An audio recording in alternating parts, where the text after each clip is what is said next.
Another day, more views of the ocean, and we're making it out to Coconut Island for breakfast today. It's all part of Hilo. We decided to do a morning picnic, so we brought our breakfast. The other day we went to Walmart and bought yogurt and muffins and things like that so that we weren't buying every meal out. It's still really wet. Lots of places are still holding a lot of water, so we're having to be careful where we go. This tree has wave markers on it. There's 8 feet, 12 feet, 15 feet, and then way up there is one that says 26 feet, and it actually hit that point in 40 or 46? When you can actually see it, you realize that's a long ways up there. So this is Coconut Island. There was a tiny bit of a sandy beach. There's a big break out there, so the waves in here aren't that bad. Today it's a little choppy though. Today we are looking for waterfalls and just doing some things around the Hilo area. It's kind of windy here. I'll have to show you the book that we've used if you're ever wanting to come to the big island, because it's a great way to know what you want to look at and see before you even come. This is the other side. It looks like there's a bit of a sandy beach down there too. Watching where I walk. Oh, there's stairs right into the water. That's what those are. And then through the tree, you can see the cruise ship. We're going with plan B. We are not eating here. We are going to go eat in the car because it appears as though someone's using one of the picnic tables as for human waste, and so we're just not going to. I don't understand because the cleaning guy just went past. Maybe he's not aware.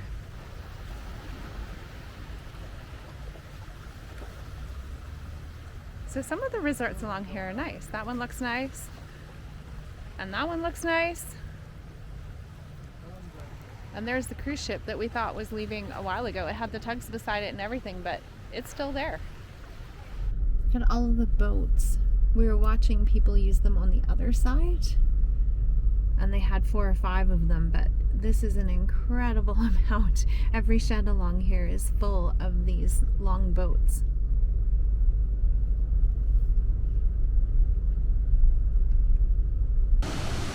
We are at Rainbow Falls.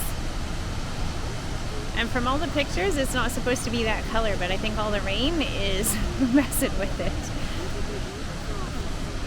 I took a walk way up top there. It is like mist raining today. Going up. Some of these steps are pretty big.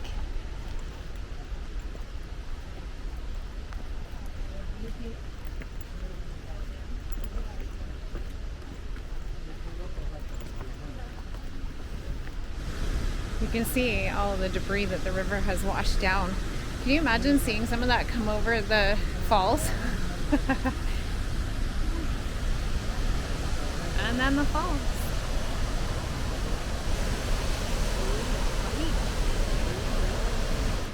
I don't know what type of trees these are. They don't appear to be banyan because they don't have the long things hanging down, but look at the roots that you step over.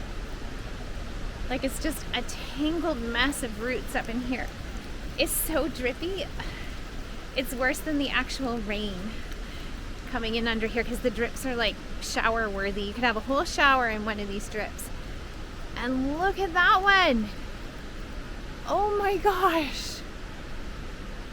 I feel like you could build a house down here. It's not dry though. Like, it feels like it should be dry, but it's not.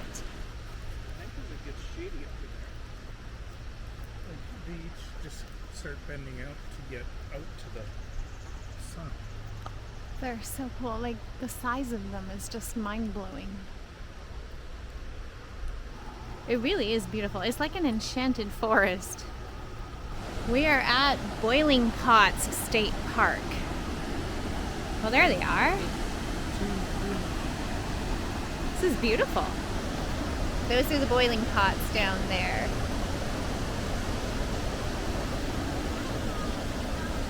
And then another couple waterfalls up there. This is just a little further up the river.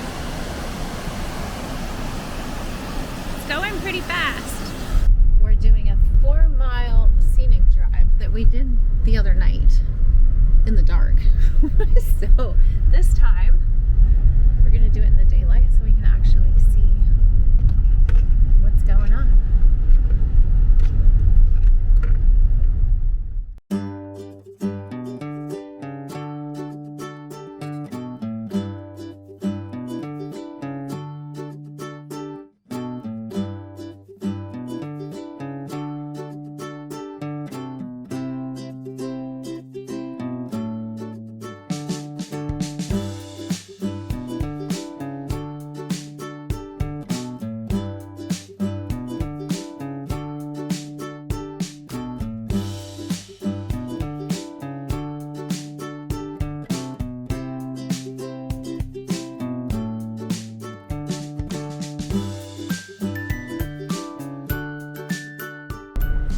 This is an old wooden bridge.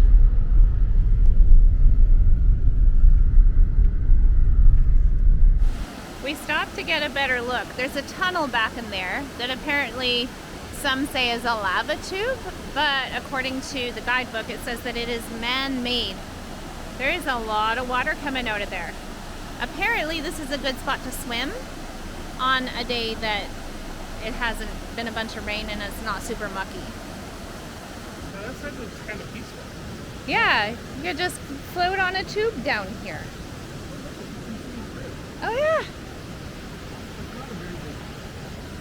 Clancy's pointing out that you can see all the way through the other side, and I'm saying that would be great for floating on a tube through.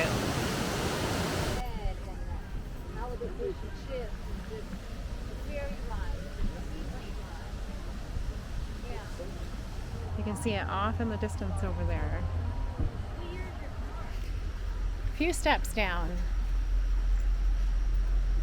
there's apparently a full loop. 2 sets of falls in here. This is incredibly green. Cats everywhere. Hello, kitty. Run! You pay $10 if you park in the parking lot here, and then $5 per person to get in. We parked just outside of the parking lot. In the sugarcane, literally. I have to crawl through the sugarcane to get in the vehicle to save $10, and it only took like an extra 30 seconds. It's very rainforesty down in here. It's a whole canopy. Okay, we're going up. It's a bamboo canopy.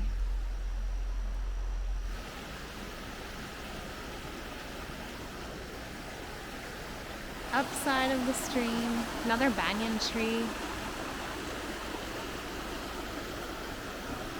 Like, the height on this, it's just crazy.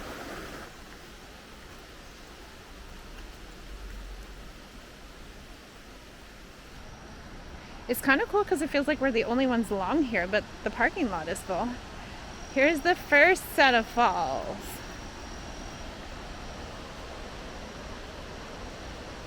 I think this is the one that starts with an H. It's like a tunnel.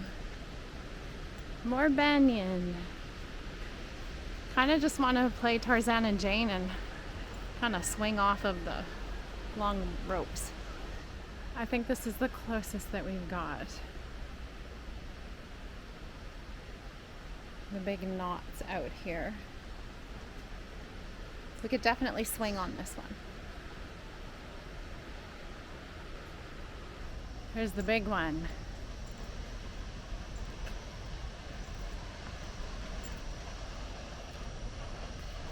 So these are supposed to be 420 feet. You can't even see the bottom. There's foliage in the way. But there is a tree over here that comes out from close to the bottom all the way up. Like it's gotta be close to the 400 feet. Look at that.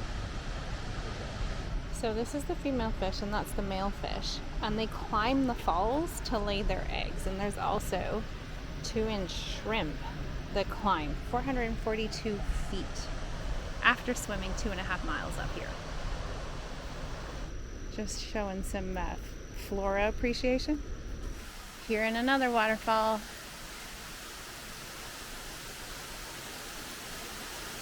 It's a little bit hard to see, but it's there.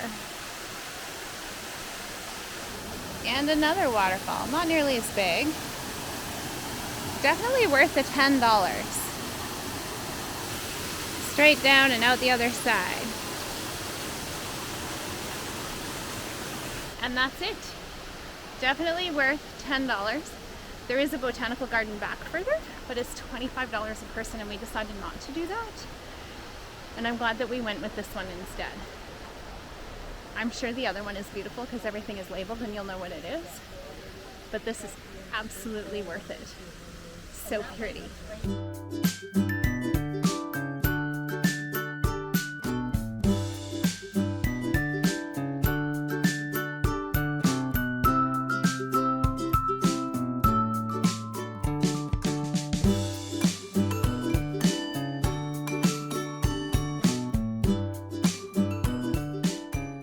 Stopping at the post office to mail this to the girls. We thought it'd be fun to send a postcard. We're headed into a macadamia nut factory so that we can see how they're made. Not made. How they go from a tree, which is all along the side of the road, to bag. Visitor center. No tour bus right now. Macadamia nut. Oh, here's the process. I'm not going to stand here and explain it. If you want to pause it and take a look, feel free. This is all local. There's some fun stuff.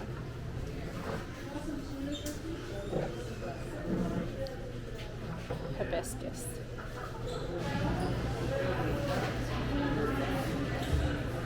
They even have ice creams that are made with macadamia milk. I have noticed them other places, but I don't think I realized they were made with macadamia milk. Okay, so apparently this is the tour. We will see things happening behind these windows.